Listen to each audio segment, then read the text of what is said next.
গোল design ফ্রকটি কিভাবে কাটবেন এই ভিডিওতে তুলে ধরা হলো। আপনারা খুব সহজেই এই ফ্রকটি কাটতে পারবেন। আমি এখানে 3 গজ কাপড় নিয়েছি, তো 3 হাত বহরের। এখন আমি কাপড়টা এভাবে খুলে নিচ্ছি। খুলে নিয়ে এক সাইড থেকে আমি এভাবে 4 ভাঁজ করে নেব। 4 ভাঁজ করে নিয়ে এখানে আমি প্রথমে হাতার অংশটা বাইর করে নেব। তো আপনারা দেখতে পাচ্ছেন সুন্দর করে কাপড়টা এভাবে মেজারমেন্ট করে নিয়ে আমি এটা দিব প্লাজো হাতা। তো 18 ইঞ্চি লং নিলাম, এখানে 3 ইঞ্চিতে মহড়ার ডাউন দেব।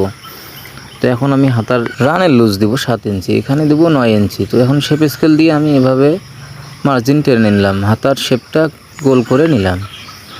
তো এখন আমার হাতাটা কাটিং হয়ে গেল। হাতার সেলাইয়ের জন্য চাকান দিয়ে নিলাম, এখন তালপাত কেটে নিলাম। এখন এই কাপড়টা সুন্দর করে কেটে নিলাম। লম্বাটা দিব আমি 48 ইঞ্চি। তো এখানে 48 ইঞ্চিতে একটা দাগ টেনে নিলাম। 7.5 ইঞ্চি মহড়ার আর এই 15 ইঞ্চি কোমরের হাফ বডির জন্য। আপনারা এই 3টা মার্জিন মনে রাখবেন, 7.5 ইঞ্চি 15 ইঞ্চি, এই 3টা মার্জিন দিয়ে নিয়ে আমি এখন এখানে পুটের দাগটা টেনে নেব।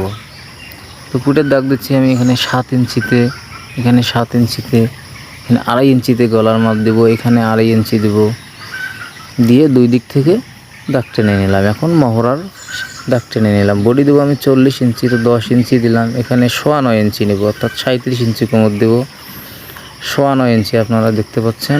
এখন আমি স্কেল দিয়ে বডি, কোমর এবং হিপের দাগটা টেনে নিলাম। এখন আমি গলা থেকে কাটিংটা শুরু করব। তো আমার গলাটা কাটিং হয়ে গেল। এখন মহড়াটা সুন্দর করে এভাবে গোল করে নিলাম। কাপড়টা আপনারা মনে রাখবেন, কাপড়টা সুন্দর করে এক দিক থেকে বিছাই নিয়েছি, পুরা ঘেরটা যেন আসে, খুব সহজ নিয়মে যেন আপনি কাটতে পারেন। এজন্য বোঝানোর জন্য আমি কাপড়টা সুন্দর করে এক দিক থেকে বিছাই নিয়ে এভাবে হাফ বডিটা কাটা হয়ে গেল। এখন এই দিকের যে অংশটা আছে স্কেল দিয়ে সুন্দর করে আমি এভাবে দাগ টেনে নেব, নিয়ে পুরো অংশটা এভাবে কেটে নেব। নিচের অংশটা দেখতে পাচ্ছেন আপনারা, ফ্রেলের অংশ পুরা লুজ, 3 হাত বহরের পুরা লুজ দিব, যেন ফ্রকটিতে ঘের অনেক বড় হয় এবং সুন্দর হয় ফ্রকটা। তো এভাবে আমি সুন্দর করে কুচিগুলো দিয়ে নিচ্ছি। তো এখানে সেম স্টাইলে আপনারা সেলাই করে কুচি দিয়ে নেবেন। তো আমার এই ফ্রকটা কাটিং হয়ে গেল। এখন দেখতে পাচ্ছেন এভাবে আপনারা মনোযোগ দিয়ে দেখলে ফ্রক কিভাবে কাটতে হয় সুন্দর করে কাটতে পারবেন। এখন আমি নিচের যে বাঁকা অংশটা, এখন এই বাঁকা অংশটা এভাবে কেটে নেব। তো গোল ফ্রকটি আমার কাটা হয়ে গেল। এখন আমি সেলাইয়ের জন্য বডির এবং কোমরের 2টা চাকান দিয়ে নিলাম।